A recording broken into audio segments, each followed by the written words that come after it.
भाजपा की ये घोषणा के बाद कि राज्यसभा चुनाव में वो भी अपना उम्मीदवार उतारने जा रही है, झारखंड में 2 सीटों पर होने वाला राज्यसभा चुनाव दिलचस्प हो गया है। आपको बता दें कि झारखंड में राज्यसभा की 2 सीटों के लिए 18 जून को चुनाव होना है। इसको लेकर राजनीतिक सरगर्मी तेज हो गई है। भाजपा ने अपना प्रत्याशी उतारने की घोषणा कर दी है। पार्टी की चुनाव समिति की बैठक में प्रत्याशी उतारने का फैसला हुआ। लोकतंत्र में हर किसी को चुनाव लड़ने का हक है, अधिकार है, और भारतीय जनता पार्टी भी राज्यसभा के चुनाव लड़ेंगे, और चुनाव लड़ेंगे तो पार्टी भी और प्रत्याशी भी जो मतदाता होंगे उनके पास जाकर के हम हाथ जोड़ करके विनती करेंगे भी आप हमें वोट दीजिए, देश के खातिर वोट दीजिए, राज्य के खातिर हमें वोट दीजिए। इसमें कहाँ गुनाह है, कहाँ लिखा हुआ है संविधान में आप वोट नहीं मांग सकते हैं।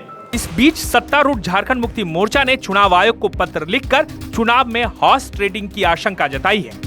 भाजपा की चुनाव समिति की बैठक में कहा गया, पार्टी को चुनाव लड़ना चाहिए, 1 सीट पर सशक्त उम्मीदवार देना चाहिए। पार्टी और उसके सहयोगी दलों को मिलाकर 24 वोट हैं।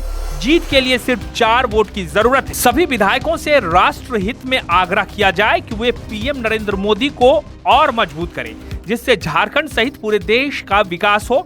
बैठक में पार्टी की रणनीति को लेकर भी चर्चा हुई। साथ ही जेएलकेएम विधायक जयराम महतो, आजसू जदयू और लोजपा आर के विधायकों को प्रदेश अध्यक्षों के साथ बैठक करने पर भी सहमति बनी। इधर झारखंड मुक्ति मोर्चा के महासचिव विनोद पांडे ने चुनाव आयोग को पत्र लिखा। उन्होंने कहा कि गठबंधन के पास दोनों सीटें जीतने के लिए पर्याप्त विधायक हैं, लेकिन एनडीए के पास सिर्फ 24 विधायक हैं, जो 1 सीट जीतने के लिए काफी नहीं है। ऐसे में भाजपा के प्रत्याशी उतारने पर विधायकों को प्रभावित करने के लिए आर्थिक प्रलोभन, बाहरी दबाव या अन्य अनैतिक तरीकों का इस्तेमाल किया जा सकता है। झारखंड मुक्ति मोर्चा ने आयोग से निष्पक्ष, पारदर्शी और भयमुक्त माहौल में राज्यसभा चुनाव कराने के लिए विशेष निगरानी व्यवस्था सुनिश्चित करने की मांग की है।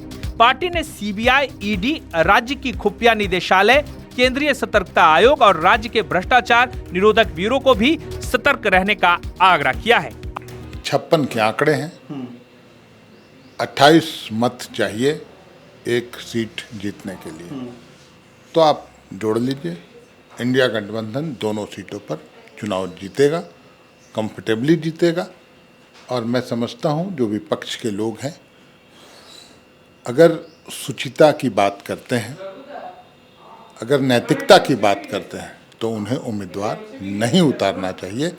दोनों सीटें इंडिया गठबंधन की झोली में होंगी। आइए आपको समझाते हैं कि झारखंड में आंकड़ों का क्या गणित है। सत्ता पक्ष में झारखंड मुक्ति मोर्चा के पास 34 विधायक, कांग्रेस के पास 16 और राजद के पास 4, भाकपा माले के पास 2, यानी कुल 56।